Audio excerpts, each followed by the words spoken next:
जो text book आपके बच्चे पढ़ रहे हैं उसमें क्या लिखा है? उसमें भगत सिंह, शहीद आजम भगत सिंह को टेररिस्ट बताया गया। इससे ज्यादा बड़ा लाछन आपकी आजादी पे हो सकता है? आपको हमने टीवी डिबेट्स में सुना है, हम हर कोई जानते हैं कि इंट्रोडक्शन देना आपका मतलब क्या कहते हैं उसको, औपचारिकता मात्र रह जाएगी। और मैं तो इतना बड़ा हुआ भी नहीं कि मैं आपका परिचय कराऊं, फिर भी कहा गया है तो कराता हूं। हमारे अगले वक्ता हैं major general doctor GD Bakshi sir. आपने कारगिल के युद्ध में बटालियन को लीड किया, उसके लिए आपको पुरस्कार प्राप्त हुआ। सर के बारे में एक सर की किताब है किश्तवाड़ कॉल्ड्रन, सलवाजुडम छत्तीसगढ़ में चलता था, आईजी कल्लूरी ने चलाया था, तो काफी नक्सलिज्म जो है वो डाउन हुआ था। सर ने मेरे ख्याल से वो किश्तवाड़ में बहुत पहले चला दिया था, मुझे अभी हाल ही में पता लगा, इसलिए मैंने सोचा कि आपको भी मैं बताऊं। तो सर मैं आग्रह करूंगा आप आए और हमको बताएं। सर ने बहुत सारी पुस्तकें भी लिखी हैं, आप लोग उनको भी पढ़ सकते हैं। जीडी बख्शी सर, स्टेज दीजिए। आदरणीय सिद्धू साहब, संजय दीक्षित जी, डालमिया जी, विशिष्ट अतिथिगण, देवियों और सज्जनों, मैं बहुत प्रसन्न हूं, बहुत खुश हूं कि ये किताब लिखी गई है। और मुझे इससे भी ज्यादा खुशी है कि ये संक्षिप्त रूप में लिखी गई। क्यों? कम से कम एक प्राइमर तो है हमारे बच्चों के पास, क्योंकि मैंने देखा आजकल जहां हम पोथी देखते हैं हम पढ़ते ही नहीं, हाँ अपने शेल्फ पे सजा जरूर लेते हैं कि हम पढ़े लिखे लोग हैं, हम शिक्षित गण हैं। तो ये एक छोटी जो पुस्तक है उसका भी बहुत वैल्यू है। एटलीस्ट हमारे बच्चों को कम से कम अगर जिज्ञासा हो तो फिर वो जो है इस विषय में गहरा जाएंगे। देखिए, एक चीनी मुहावरा है, if you want to destroy a people, destroy their history. अगर आप एक कौम को खत्म करना चाहते हैं तो आप उसका इतिहास खत्म कर दीजिए। और साहब किसी और, देखिए वैसे तो हम पे 10वीं सदी के बाद से एक के बाद एक आक्रमणकारी आए हैं, यहां लूटा है, मंदिर तोड़े हैं, बहु बेटियों की इज्जत लूटी है, हमारे जो पुस्तकालय नालंदा के जला दिए, महीनों जलते रहे, इतनी किताबें थी। ठीक है साहब, इतना सोना चांदी था यहाँ पे, कहां है वो सोना चांदी? वो साहब सामरकंद के महलों में जला हुआ है। ठीक है, क्योंकि अगर आप अपने रक्षा नहीं कर सकते तो आप क्या करेंगे? ठीक है, और इतने सारे सितम सहने के बाद क्या सीखा हमने साहब? दे दी हमें आजादी बिना खड़क बिना ढाल। अब पंजाबी में हमारे कहते हैं, सिद्धू साहब जरूर मानेंगे, वो फिट्टे मुंह तेरा, फिट्टे मुंह तेरा। नहीं, कुछ अपना ही इतिहास देख लो यार, अपने लोगों की लाशें देख लो और फिर सोचो साहब हमने आगे क्या करना है। नहीं साहब, हम तो कोई एक गाल पे चांटा मारे दूसरी गाल आगे करेंगे। ये बकवास, ये ढकोसला, ये जो है ये शुरू किया गया। ठीक है साहब, अब मैं बहुत इज्जत करते हैं हम सब लोग महात्मा गांधी जी की, और वो बहुत शायद सिंसियर भी थे अपने देश के प्रति, लेकिन साफ बात ये है कि अंग्रेजों ने उनका पुरजोर इस्तेमाल किया। 1857 के बाद अंग्रेजों को सबसे बड़ा डर क्या था कि साहब भारत में एक बड़ी भारी क्रांति हो जाएगी, खून की नदियां बहेंगी जैसे 1857 की गदर में बही थी। ठीक है, और वो भारत को शांत रखना चाहते थे, तो साउथ अफ्रीका से वो महात्मा गांधी जी को खास लाए कि आप भारत को शांत रखिए, और उन्होंने शांत रखा। ठीक है साहब, और आपको मैं बताना चाहता हूं कि अगर हम महात्मा गांधी के बताए हुए अहिंसावादक रास्ते पे चलते तो हमें कोई अगले 100 साल आजादी नहीं मिलती। जो आपकी कॉमनवेल्थ गेम्स थी 1980 की, वो भी अंग्रेजों के झंडे के नीचे होती। ये असली हाल था। ठीक है, और जिसने आपको आजादी दिलाई, नेताजी सुभाष चंद्र बोस। मैं दो टूक शब्दों में कहना चाहता हूं कि अगर आप और मैं आज आजाद हवा में सांस ले रहे हैं तो वो केवल और केवल नेताजी सुभाष चंद्र बोस और आजाद हिंद फौज की वजह से है। अभी डालमिया साहब ने खुद कोट किया कि क्लेमेंट एटली, लॉर्ड क्लेमेंट एटली, जो कि इंग्लैंड का प्राइम मिनिस्टर था 45 से लेकर 1950 तक, और 1956 में जब वो कलकत्ता आया था और जस्टिस पीबी चक्रवर्ती से वो मिला था, जबकि वो गवर्नर थे बंगाल के, तो उन्होंने उनसे पूछा था कि साहब, वो जो 1943 में क्विट इंडिया मूवमेंट चली थी वो तो आपने कुचल दी थी, और कैसे कुचली थी? 57 गोरी पलटनों का इस्तेमाल किया, ब्रिटिश, ऑस्ट्रेलियन, न्यूजीलैंड, कनाडा की गोरी पलटने, उन्होंने हिंदुस्तानियों का इस्तेमाल ही नहीं किया, उनको विश्वास नहीं था कि ये फायर करेंगे। उठा के पटके सारे के सारे कांग्रेस के लीडर जेल में। गांधी जी बेचारों ने आमरण अनशन शुरू की। वहां से चर्चिल ने बोला, why is he not dead, ये बुढ़ा मरा क्यों नहीं है, पीरियड। लोगों ने हाथ पैर जोड़े गांधी जी के सामने कि गांधी जी आप प्लीज, रया बदल गई है, आप प्लीज रहने दीजिए। बड़े अफसोस की बात है, उनकी धर्मपत्नी का देहांत हो गया, बा का, और गांधी जी टूट से गए। जब वो जेल से बाहर निकले थे, the entire fight was knocked out of him, और उनका ऑन रिकॉर्ड प्रेस इंटरव्यू है जिसमें उन्होंने कहा कि साहब, जब मैं जेल गया मेरे सारे जो हक थे कांग्रेस के प्रति वो सब खत्म हो गए, अब कांग्रेस वर्किंग कमेटी डिसाइड करेगी। लोगों ने पूछा, क्या आप ब्रिटिश वॉर एफर्ट की हिमायत करेंगे? बोले बिल्कुल करूंगा। दिस वाज द एंड आपकी जो सो कॉल्ड फ्रीडम स्ट्रगल। तो फिर आपको आजादी कैसे मिली? 3 शब्द बोले थे क्लेमेंट एटली ने, सुभाष चंद्र बोस और आजाद हिंद फौज, 3 शब्द।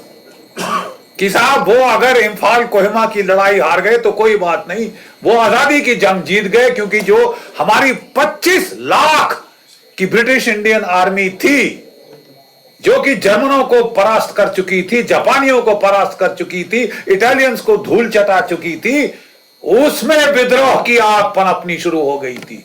40,000 गोरे सैनिक थे, 25 लाख हमारे पास भारतीय सैनिक थे जो कि युद्ध में बैटल हार्डन थे।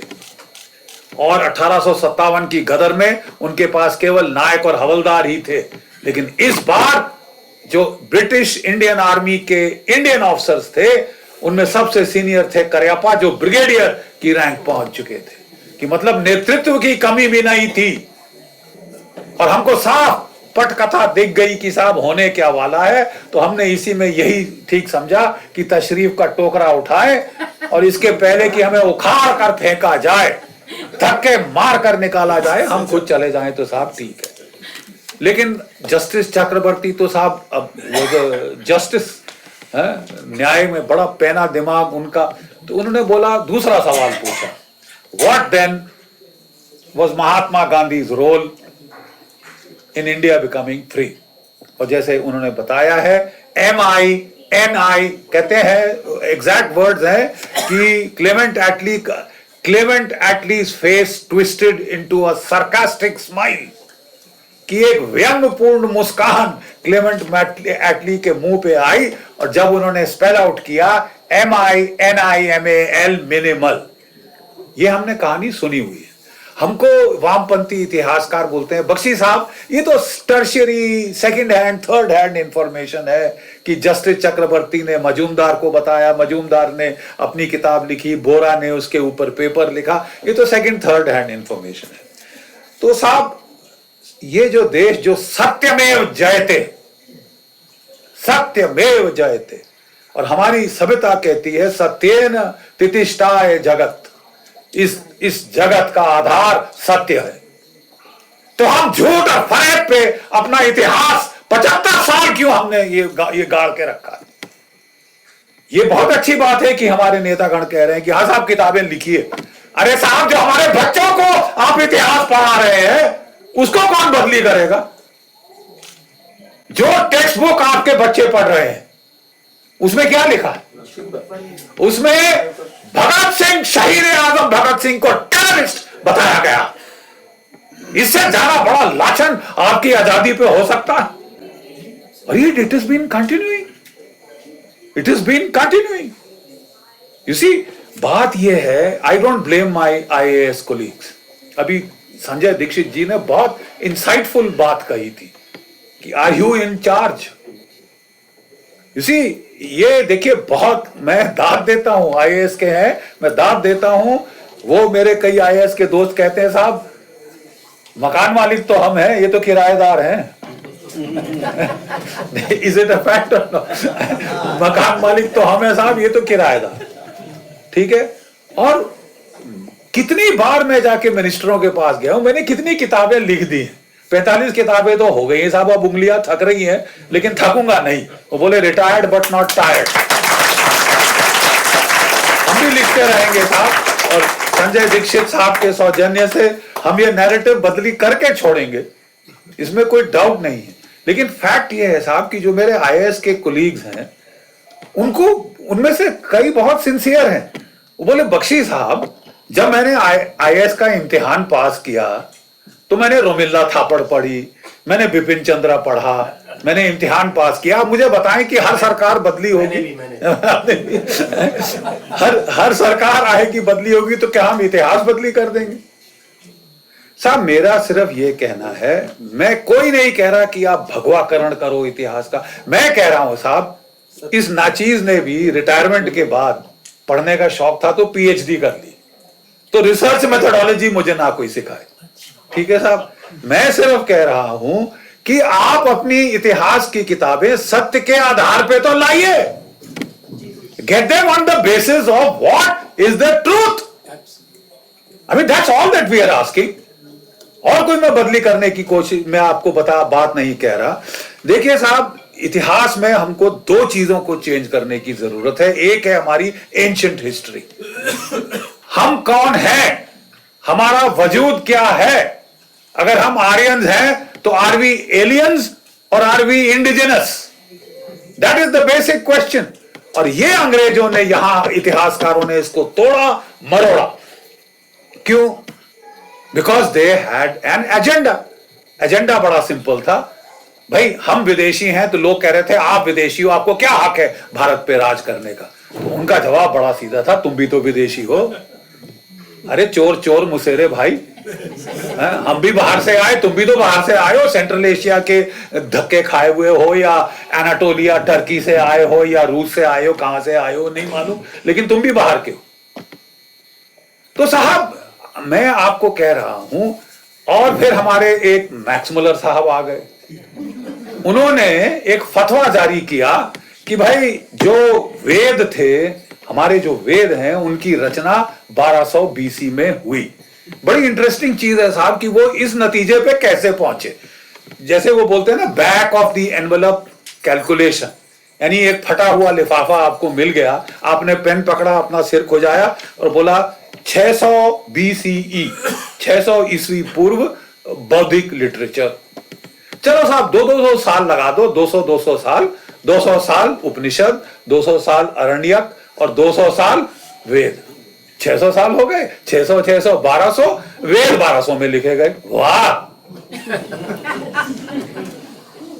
But can you believe it ladies and gentleman, देवियों और सज्जनों, इसको आप मिटा नहीं सकते। जरा कोशिश तो करो कि ये आप चेंज कर दो कि 1200 ईस्वी में वेद लिखे गए। किसने कहा? मैक्स मुलर ने कहा। वो तो गोरा था, तुम तो काले हो। तुम कौन होते हो इसको बदली करने वाले? Brown S. ठीक है साहब, देखिए साहब, हमें इज्जत है। क्या रूस का इतिहास ऑक्सफोर्ड या हार्वर्ड में लिखा जाता है? क्या फ्रांस, क्या चीन का इतिहास ये ऑक्सफोर्ड या हार्वर्ड में लिखा जाता है? तो हमारा इतिहास क्यों? ठीक है, आप क्या कहते हैं, science, chemistry, maths, stem subjects पढ़ने के लिए अमेरिका जा सकते हो, चीनी भी जाते हैं, वो सोशल साइंस पढ़ने नहीं जाते। हमारा इतिहास लिखना हमको उनसे सीखना है। और तब से लेके आज तक, आजादी के बाद, कितना सारा एविडेंस आ गया है इसके ऊपर, लेकिन आप उसको मानने को तैयार नहीं। सैटेलाइट इमेजरी एविडेंस, ये हमारी रोमिला थापड़ सुश्री कहती हैं कि सरस्वती तो हेराक्सवती था, एक गंदा सा नाला, छोटा सा नाला, वो अफगानिस्तान में कहीं पहाड़ से निकला और किसी स्वाम्प में घुस गया, वो थी सरस्वती। अच्छा, अरे साहब, आज के दिन आपके सैटेलाइट इमेजरी ने 1970 में लैंडसाइट, अमेरिकन सैटेलाइट फर्स्ट टाइम, और उसके बाद हमारे इसरो के सैटेलाइट पे सैटेलाइट ने आपको लाखों के हिसाब से इमेजरी भेजी है। एक नदी जो मानसरोवर से निकलकर दक्षिण और पूरे पंजाब राजस्थान होती हुई गुजरात में जाके अरब सागर में मिलती थी। 4600 किलोमीटर लंबी, 6 से 8 किलोमीटर चौड़ा पाट, ब्रह्मपुत्र से बड़ी नदी, जिसका वर्णन ऋग्वेद में है, बाकी वेदों में भी। लेकिन साहब वो तो थी ही नहीं। अब हमारे पास जियोलॉजिकल एविडेंस, जो भी एविडेंस ले लो, वो मानने को तैयार नहीं। लेकिन हम अब ज्यादा तवज्जो दे रहे हैं रीसेंट हिस्ट्री, जिसपे ये किताब लिखी गई। आप आजाद कैसे हुए, where you are going depends a lot on where you came from. आप कहां जा रहे हैं बहुत हद तक मुनस्सर है कि आप आए कहां से। 60,000 की आजाद हिंद फौज थी, 26,000 उसमें से शहीद हो गए। 26,000। मैं जरा ये आंकड़ा आपको समझा दूं। हमारे नेशनल वॉर मेमोरियल पे आप क्या समझते हैं कितने नाम होंगे? Any guesses? 26,680 आज के दिन। ये रोज ये आंकड़ा अनफॉर्चुनेटली बढ़ता है, लेकिन आज के दिन 26,680 नाम हैं। कितने में से? 13 लाख आर्मी, नेवी, एयरफोर्स 1947 से लेके आज तक 26,680। 60,000 में से 26,000 की शहादत 2 साल के अंदर आपको दिखाती है किस दर्जे, किस पैमाने का जो त्याग, जो बलिदान दिया गया। लेकिन साहब, आप हमारे देश में मुझे एक पत्थर दिखा दीजिए, एक पत्थर जहां इनके नाम लिखे। आज तक उनका कोई जो है ये शहीद स्मारक नहीं है उनके लिए। एक शहीद स्मारक बना था सिंगापुर में, नेताजी की फौज को खात्मे के पहले वो उन्होंने खुद बनाया था। वहां पे 1945 में अगस्त के बाद जैसे ही जंग खत्म हुई, लॉर्ड लुई माउंटबेटन वहां गया था और नेहरू जी वहां गए थे। ठीक है, तो लोगों ने जो भारतीय मूल के थे बोला, नेहरू जी आप जरा थोड़ी कृपा करेंगे, जाके वहां श्रद्धा सुमन चढ़ाइए। 26,000 जो शहीद हुए हैं और जिनको आप कह रहे हैं शहादत के बाद दे दी हमें आजादी, बिना खड़क बिना डाल, तुमको तो चाटा मारने का मन करता है। पूरा पंजाबी छाप जिसको बोलते हैं कि मुंह तुम्हारे दांत टूट जा। अरे 26,000 की कुर्बानी, और आप कह रहे हो कि साहब हमने तो आजादी मुफ्त में ली, भीख मांग के ली। तुमने मांगी होगी भीख, हमने नहीं मांगी। लड़के ली नेताजी ने आजादी। उन्होंने कहा तुम मुझे खून दो, मैं तुम्हें आजादी दूंगा। ये उनके शब्द थे और खून दिया गया, तभी आप आजाद है। नहीं तो यहां जो आपका DSOI क्लब है, जिमखाना क्लब है, उसके बाहर एक बोर्ड होता था, Indians and dogs not allowed. भारतीय और कुत्ते अंदर नहीं आ सकते। ठीक है साहब, जहां हम शान से जाते हैं। आज साहब मैं बताना चाहता हूं कि हमारे इतिहास को जानबूझकर तोड़ा मरोड़ा गया। 16 की जो वर्किंग कमेटी थी कांग्रेस की, 15 ने वोट दिया था सरदार पटेल को कि हम इनको चाहते हैं प्रधानमंत्री बने।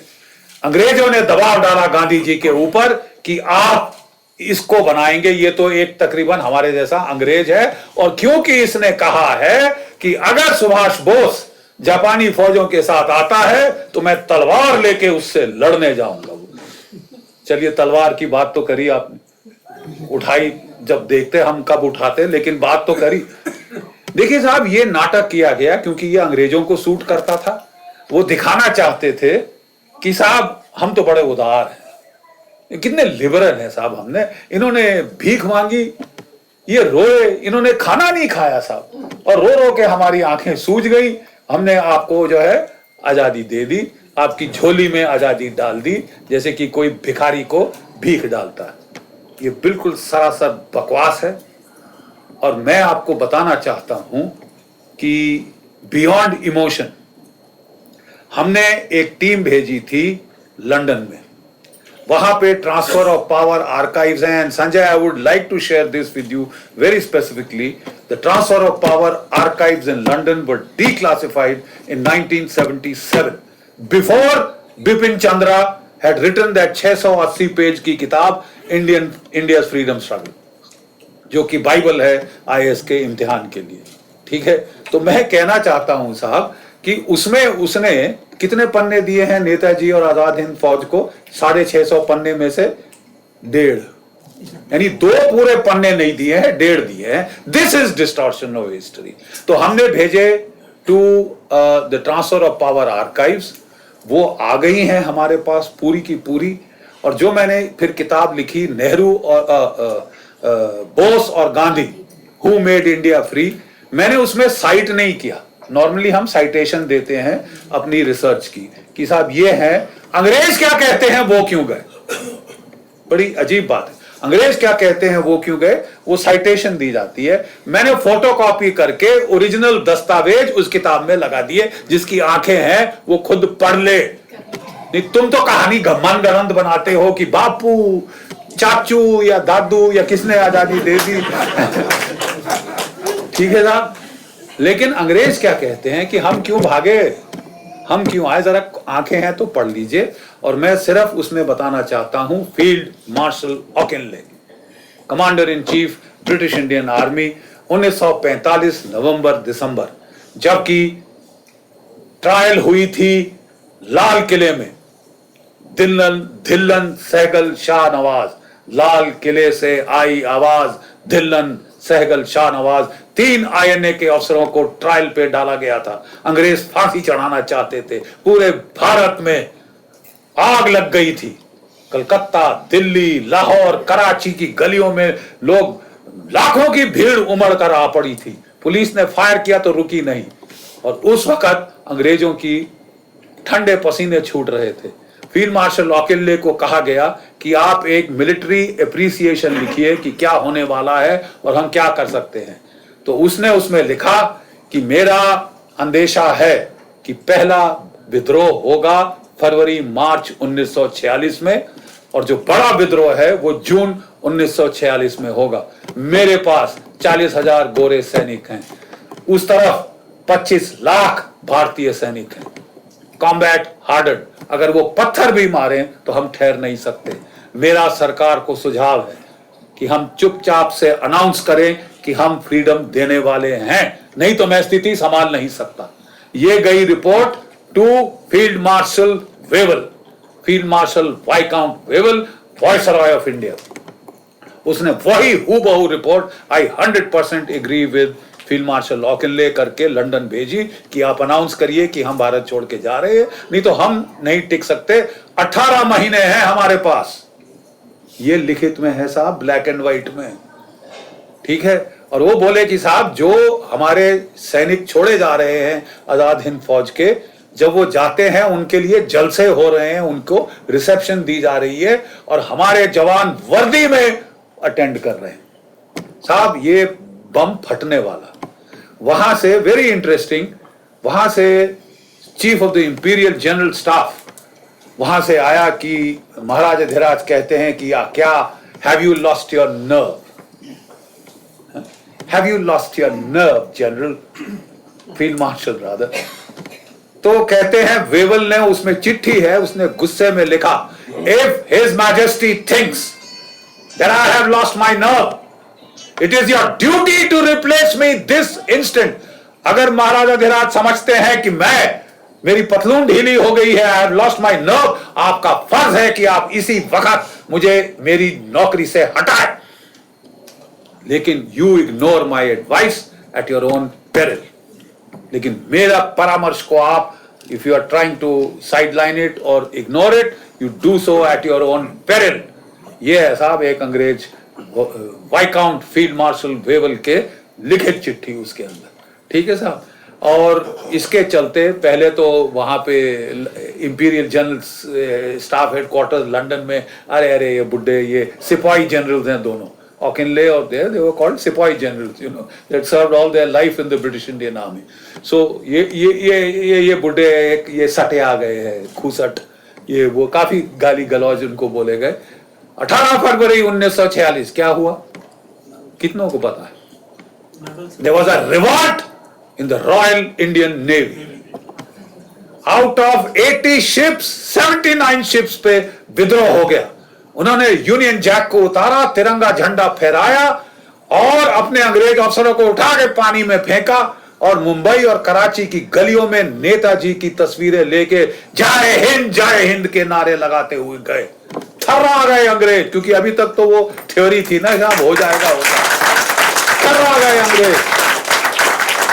और ना सिर्फ नेवी में म्यूटनी हुई, जबलपुर मेरा घर है, माय होम टाउन, वहां पे साहब अभी भी जो सिग्नल और ईएमई की बैरक्स हैं वहां गोलियों के निशान, क्योंकि वहां म्यूटनी होनी शुरू हो गई ब्रिटिश इंडियन आर्मी में। थर्रा गए। उसी दिन जहाज से नहीं भेजा बाई शिप, एयरक्राफ्ट में बिठाया लॉर्ड पैथिक लॉरेंस को कि भाई ट्रांसफर ऑफ पावर की डिस्कशन शुरू कर दो। अफसोस त्रासदी ये, आजादी दिलाई आजाद हिंद फौज ने, नेताजी सुभाष चंद्र बोस ने, लेकिन power was handed over to an Anglophile boot licker elite. मतलब, और मैं इससे भी अच्छे शब्द बोल सकता हूं फौजी भाषा में, बट लेडीज हैं तो मेरे को नहीं मैं बोलना चाहता, लेकिन तो मैं कहना ये चाहता हूं, this is how we got freedom. और हमारा बिट्रेल वहीं से शुरू हुआ। आजादी उनको नहीं दी गई जिनकी वजह से आजादी मिली। आजादी का जो राजपाट था वो नेहरू को दिया गया। The greatest Anglophile that India has ever had. और उसने भी महिमा मंडन किया, अंग्रेज बड़े ये अंग्रेज वो। और देखिए अब साहब, मुझे कई लोग बोलते हैं जनरल साहब आप बुढ़े हो गए, आपको इतना गुस्सा क्यों आता है, शांत रहो, बीपी चढ़ जाएगा, ये हो जाएगा। और साहब बताओ फर्क क्या पड़ता है? नहीं, फर्क क्या पड़ता है कि ऐसे मिली मिल तो गई ना साहब, यहां से खाया इधर से खाया, सीधा खाया, मिल गई ना। अब ठंड करो, शांति करो, 75 साल हो गए, गड़े मुर्दे क्यों उखाड़ रहे हो? No sir, because where you are going depends a lot on where you came from. आप कहां जा रहे हैं बहुत हद तक मुनस्सर है हम कहां से आए। और मैं लास्ट में ये कहूंगा, लास्ट में मैं आपको एक बात बताना चाहूंगा कि फर्क कहां पड़ता है। आप जब एक झूठ फरेब की बुनियाद पे आप प्रधानमंत्री बने कि मैंने आजादी दिलाई, उपवास करके, चरखे काट के और रो के अंग्रेजों को रुला रुला के मैंने आजादी दिला दी आपको, तो मैं सिर्फ कहना ये चाहता हूं कि ये झूठ को, ये फरेब को, टू टेल टू क्या कहते हैं, मास्क वन लाई, आपको 100 झूठ और बोलने पड़ते हैं एक झूठ को छुपाने के लिए। तो इन्होंने साहब नाटक किया कि हम तो एक देश हैं जो कि अहिंसा से बने, which is a contradiction in terms, because a nation state is a repository, is based on hard power, hard military power. A Westphalian nation state, उसके बगैर स्टेट ही नहीं हो सकती साहब, हार्ड मिलिट्री पावर। तो नेहरू जी के पास general sir Roy Butcher, very interesting Dixit, Sanjay, General Sir Roy Butcher, the first British chief of the Indian Army, now independent Indian Army, वो अपने बॉस को इम्प्रेस करने के लिए अपनी टोपी और स्केन डाल के और फाइल लेके वो नेहरू के दफ्तर पहुंचे। बोले क्या हो गया जनरल साहब? Sir, I have come to you with the plans for expansion and modernisation of the Indian army. 25 lakh की फौज थी, आपने काट के 30 लाख कर दी है, जिसका बंटवारा पाकिस्तान और हिंदुस्तान के बीच में हो रहा है। आपको खतरा बाद में चीन से पड़ेगा, पाकिस्तान से पड़ेगा और कहां से पड़ेगा, आपको फौज बढ़ानी पड़ेगी। तो नेहरू ने क्या बोला? General, I don't need an army, I only need the police. Get lost, ये उठाओ ये फाइल लेके और दफा हो जाओ यहां से। भारत एक शांति प्रिय देश है, इसे कौन हमला करेगा हमारे ऊपर? कौन सोचेगा हमला करने की ऐसे शांति प्रिय महात्मा गांधी के देश को?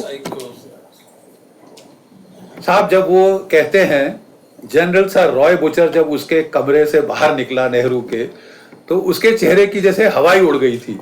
तो उसके एडीसी ने पूछा, sir have you seen a ghost? आपने कोई भूत देखा है क्या? आपको हुआ क्या? बोले कि मैं अच्छा है, मैं जा रहा हूं कि मेरे को यहां नहीं रहना। मुबारक हो इसको और इसका देश। जब आप झूठ की बुनियाद पे एक देश बनाएंगे तो आप ऐसी पॉलिसीज बनाएंगे जिससे देश का सत्यानाश ही हो सकता है। 1962 में हमको भुगतना पड़ गया वो, थैंक गॉड तब हम जागे। अब भी हम जाग जाएं तो बहुत अच्छा है। और डालमिया जी का एक बहुत सुंदर प्रयास है आपको, मुझे और हमारे बच्चों को जगाने का। जय भारत, जय हिंद।